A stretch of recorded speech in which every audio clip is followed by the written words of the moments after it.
Hey everybody, what is up? Welcome to another Paragon State of the Game video. You might notice something a little bit different.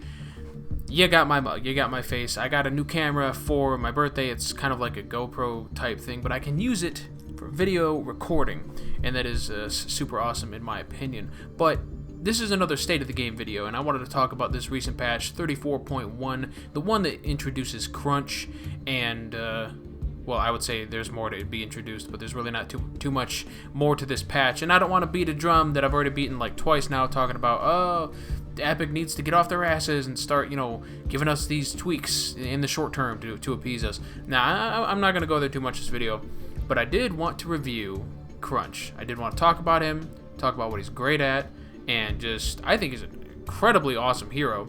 He may not be like the most overpowered or anything, and he can be sometimes a little difficult to use with his combo system, but it is, the way you play him, it is there's a lot of depth to it. There's a high skill ceiling, and I love him for that.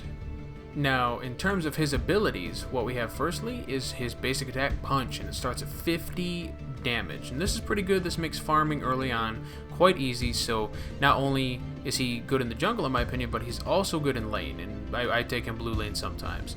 Next up you have his forward crunch, and this is his dash, right? He dashes 1,000 units ahead, and it deals 60, 90, 120, and 150 after leveling it a couple of times.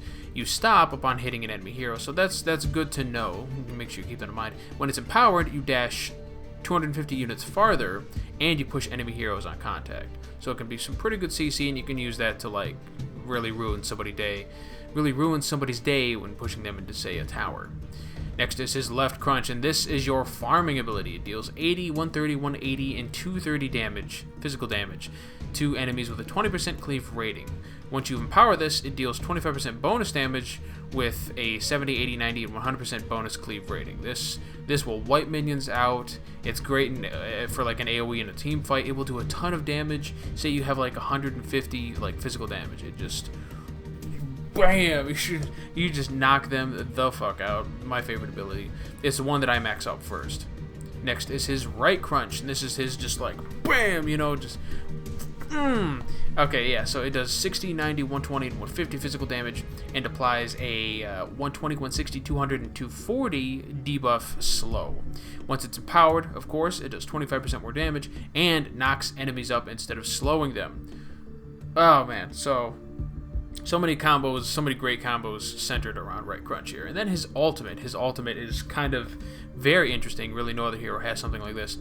It's an active that allows you to instantly repeat the last ability used, and it has a passive of 0.4, 0.7, and 1 second active cooldown reduction on all abilities for every basic attack landed. And then its passive is every third ability used will be empowered, and that's where your empowered combo comes into play. So for example, when you're going into a fight, you start off with the Superman lunge, right? To do that, and that's your first, and then you do this, and then you can do the punch, and then your next ability is empowered. If you do the combo just like that, if you hit the recrunch again, you'll do the knock up again, except instead of slowing them, it'll knock them up, so it's a double hit. Or you could do it opposite, where you start with this, and then you do the slow punch, and then the cleave, and then re-empower again to do a super cleave, and do just a ton of damage. So that's more for damage, the other one's more for crowd control, and there's a bunch of other combos too, like for example, starting with the cleave, and then the slow punch, and then the Superman, but the Superman, like, you'll run into him, and then you activate it again to actually push him. Just a lot of cool combos you can do. A lot of ways his skill kit allows him to do some really interesting attacks where you are landing your abilities in between your basic attacks. So it's like ability, basic attack, and then another ability, basic attack, and you can weave your basic attacks in and out of your abilities. And because every basic attack provides a cooldown shortener for all of your abilities, this means that you are just going to have your abilities popping off constantly, especially if you have attack speed.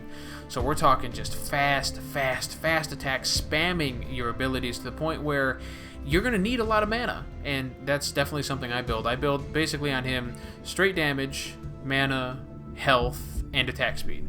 I haven't really put any penetration in his build yet because I haven't honestly really needed it.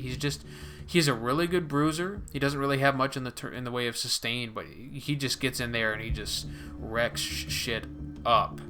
As a fighter, I find that you can take him pretty much anywhere except for mid lane. You can use him as a support if you wanted to. It wouldn't be as great as something like a Steel or a Richter, but you could take him into blue lane.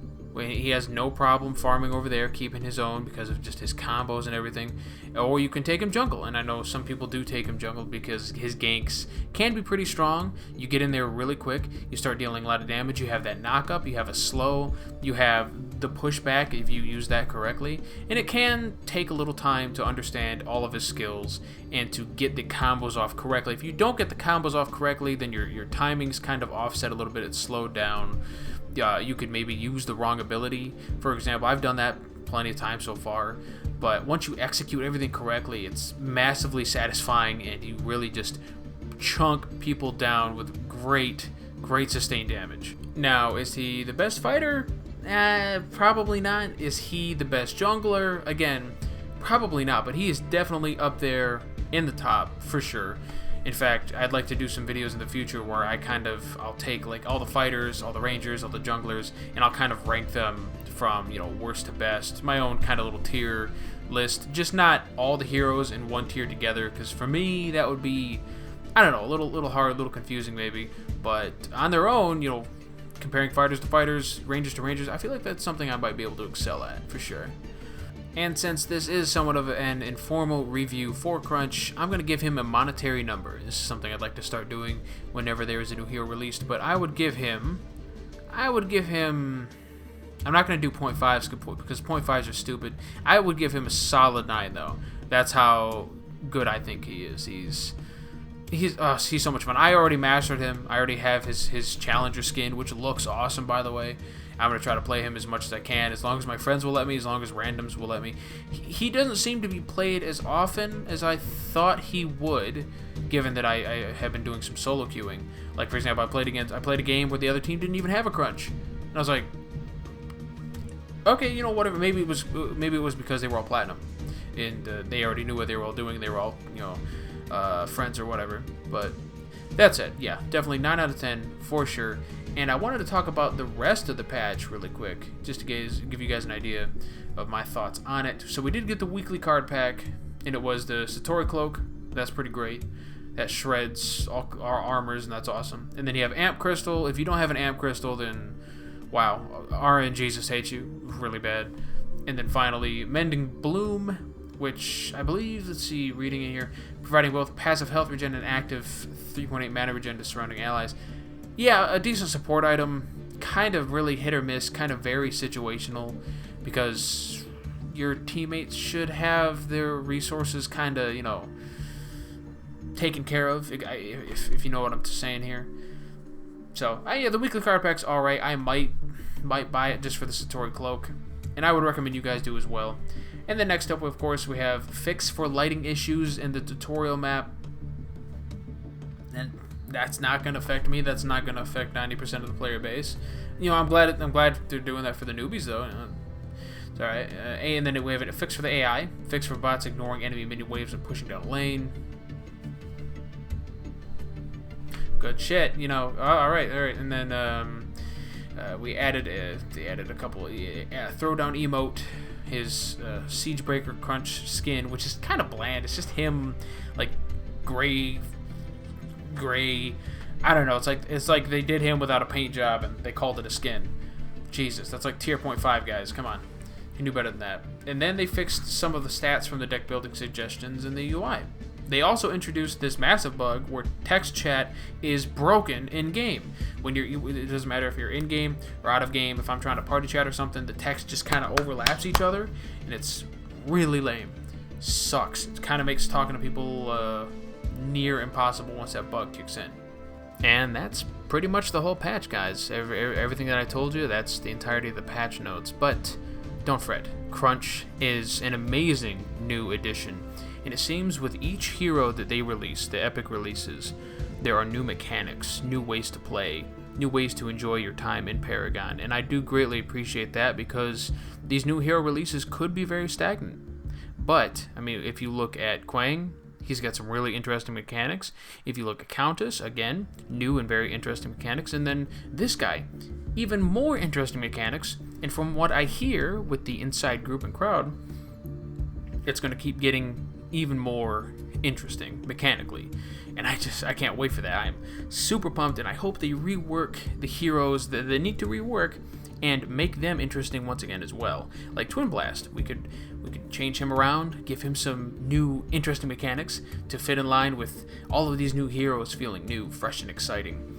So I hope something like that happens, but let me know what you guys think in the comments down below about this patch, about Crunch, about the state of the game, and we'll have a discussion about that. If you enjoyed the video, then hit that like button, give it a thumbs up. I'd greatly appreciate it, of course. And if you haven't subscribed already for more content like this, Paragon State of the Games, hero reviews, general critical opinions about the game, or games in general, then yeah, hit that sub button, because that's the kind of content that I produce. I hope you enjoyed your time on this video. I appreciate your viewership, and I will catch you next time.